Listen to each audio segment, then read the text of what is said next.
I began my ministry in 1984 at a little two-point United Methodist charge in the Anthracite district of the Eastern Pennsylvania Conference of the United Methodist Church.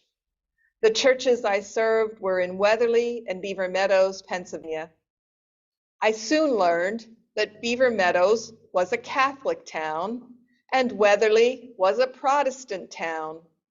A mixed marriage meant a Catholic and a Protestant were marrying, and that there were multiple stories of grandmas sneaking babies to be baptized at the, quote, right church.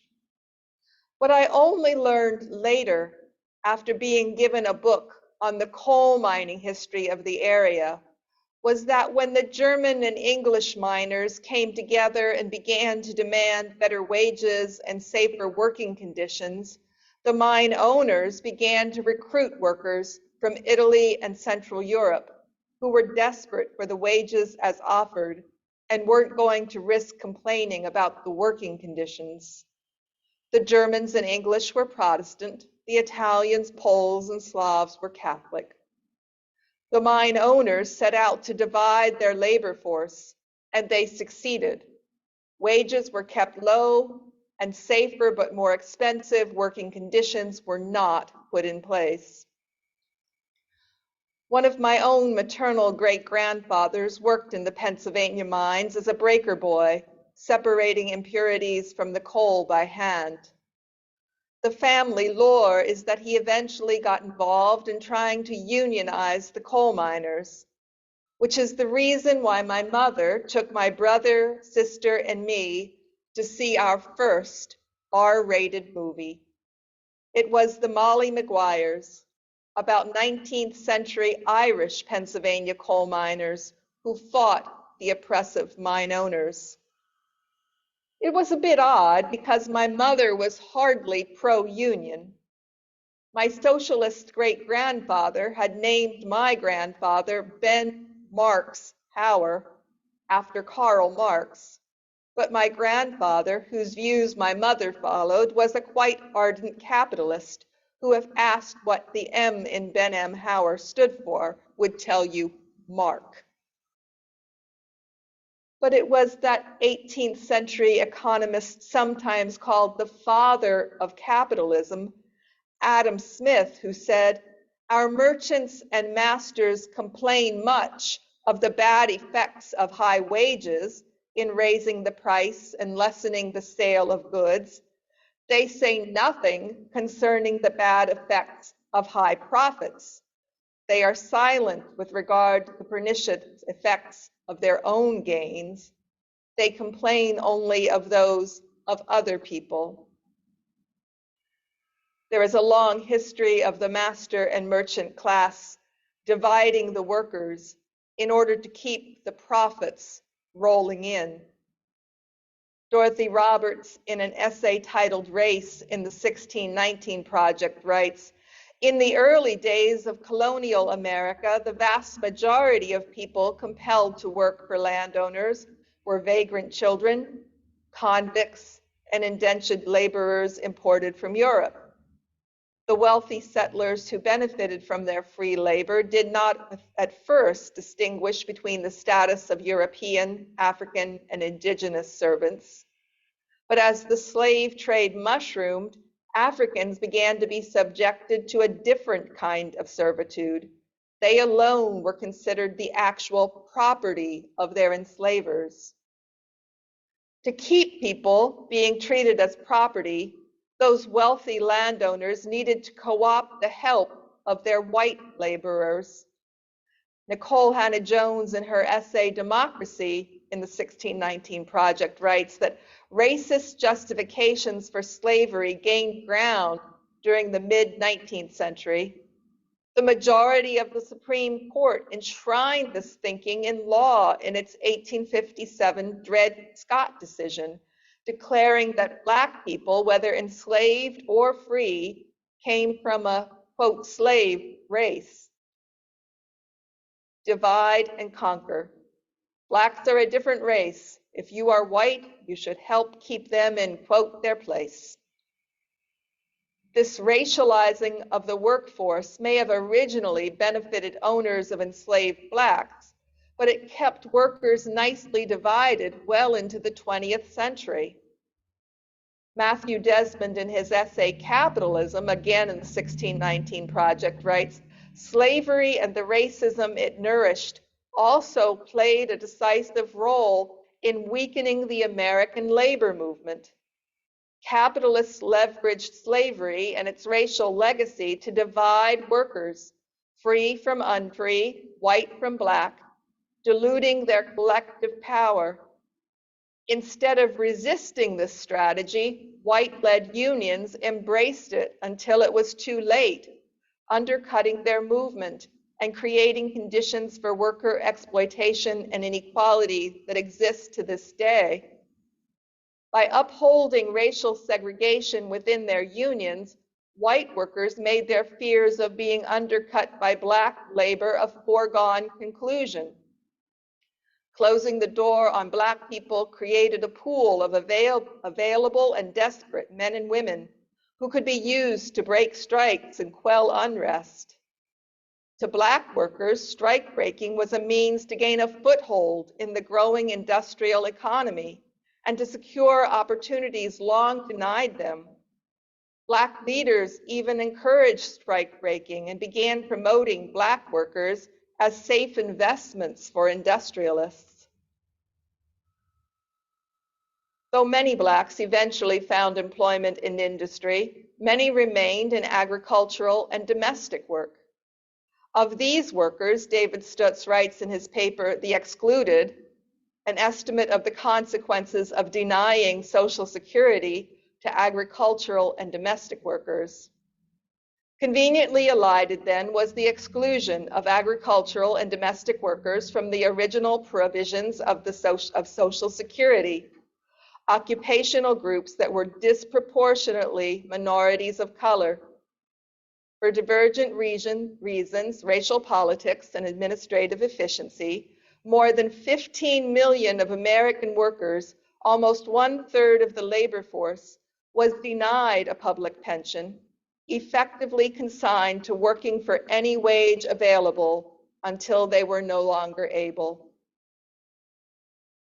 African Americans still work in agriculture and domestic work, but employers have found ways to divide again. Many years ago, I was walking down a city street with a black man who, upon seeing a Latino man washing down the pavement in front of a hotel, commented rather bitterly that the Latino had taken that job from a black man. Divide workers and profit. To turn to agriculture, according to Farm Worker Justice, many agricultural employers engage in illegal and deficient labor practices. The resulting labor force turnover means that more than half of the approximately 2.4 million farm workers are undocumented and marginalized. But as the video we saw earlier on the use of immigrant child labor by too many employers shows, new immigrants continue to be used by employers to undercut the demands of other employees. And it works. Just as in Weatherly and Beaver Meadows, the miners blamed the new recruits and not their employers, the same continues to be so today. And as throughout history, the class that Adam Smith called merchants and masters promote that other blaming. It helps their bottom line. Which brings me to this sermon's title, Workers Unite. The American architect Frank Lloyd Wright, who was born into a Unitarian family and identified as a Universalist throughout his life, said, if capitalism is fair, then unionism must be.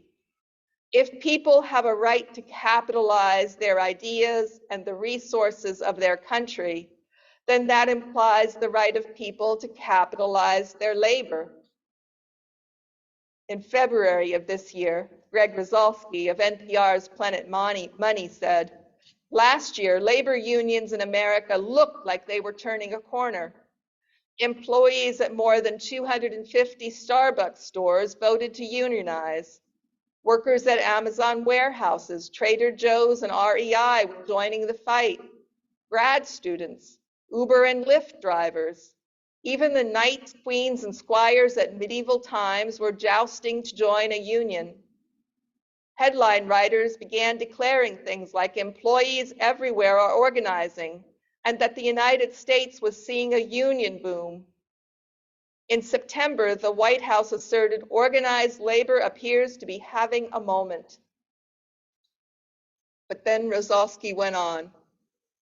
However, the Bureau of Labor Statistics recently released its union data for 2022, and their data shows that far from a resurgence, the share of American workers in a union has continued to decline. Last year, the union membership rate fell by 0.2 percentage points to 10.1%, the lowest on record. This was the second year in a row that the union rate fell.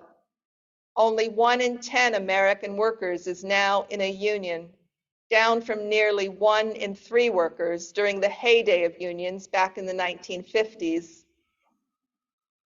I belong to the Unitarian Universalist Ministers Association, which in some ways acts as a union. But we are a very small group of workers. When I was working for Unitarian Universalists for Social Justice, I often saw members of the Service Employees International Union, SEIU, at rallies and demonstrations. That's a big union.